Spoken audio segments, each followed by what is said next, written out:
Alright, so our first tourist destination, itong Dragon Treasure Castle. So kailangan natin mag-register. Ito yung area nila.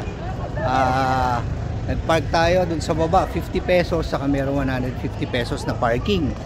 And then the next thing na gagawin is pupunta po kayo dito. Ayan.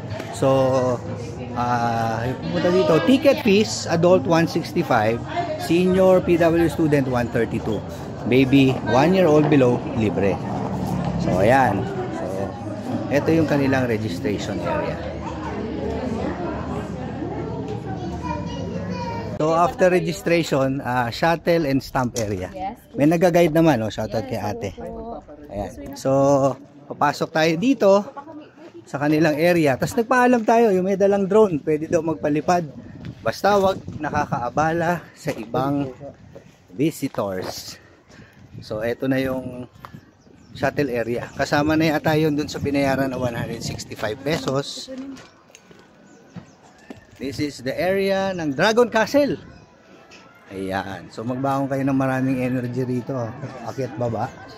Kasi syempre pag when in Baguio, akyat baba talaga yan. Diba? So ayan. Let's go! Look at the view. Grabe. Ganda ng Baguio. So from dito makikita pala yung Dragon Castle. Ayun, nakikita mo. So kailangan natin mag-shuttle, sasakay talaga tayo. So going down. So syempre kasama natin family. Di ba? Okay. Okay, switch to low gear. Wag drive. Tinutulak.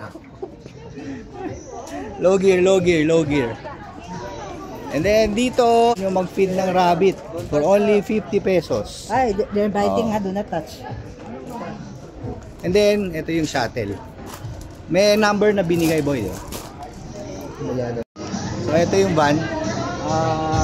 Andun si ma'am.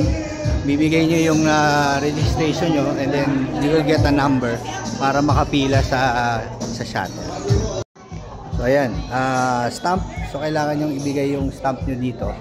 After paying the registration, tapos bibigyan kayo ng number and then pipila tayo dito sa mga upuan na to para sa van. Are you enjoying? Yeah, okay. So we'll be climbing there. We will be climbing up. Oh my God, grabe. Agdanan again. Binigay niya nga yung bitbitin niya kay... Okay na, mahal. Kaya yan. Bigat ang bitbit ko. Okay na. Hindi mo kumahawakan eh. Hindi, suklit mo sa akin. Struggle is real. Oo nga eh. Oh. So, the family, ayan, mga babies kasama namin. Alright. So, see you dun sa harap. Dahan-dahan, anak, masubs.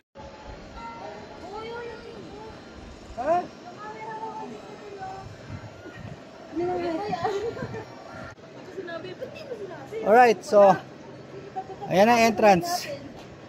Dragon Treasure. Let's go in. Pasok tayo. Struggle talaga dito. Medyo ingat kayo sa bato at madulas. Pero pagpasok nyo naman, kaya mag-enjoy kayo. So ito lang naman yung mga rock formations. Tapos may mga locals na nagsasayaw doon. The Igor Rock Dance.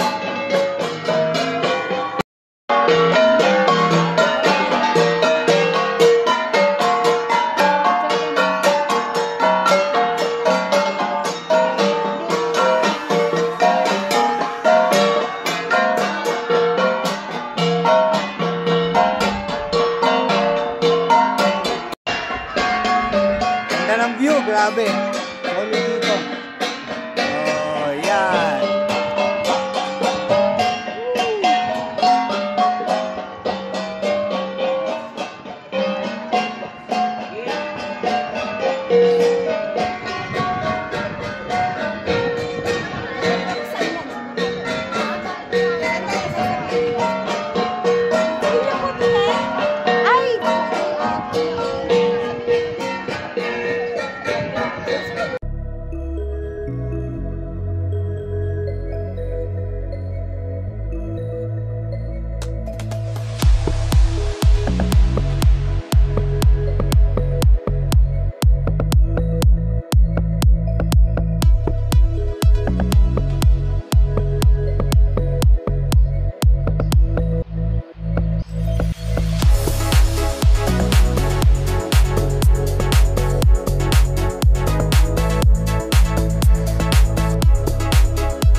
So sa baba yan, oh, pwede kayo mag-rent ng yung mga costumes.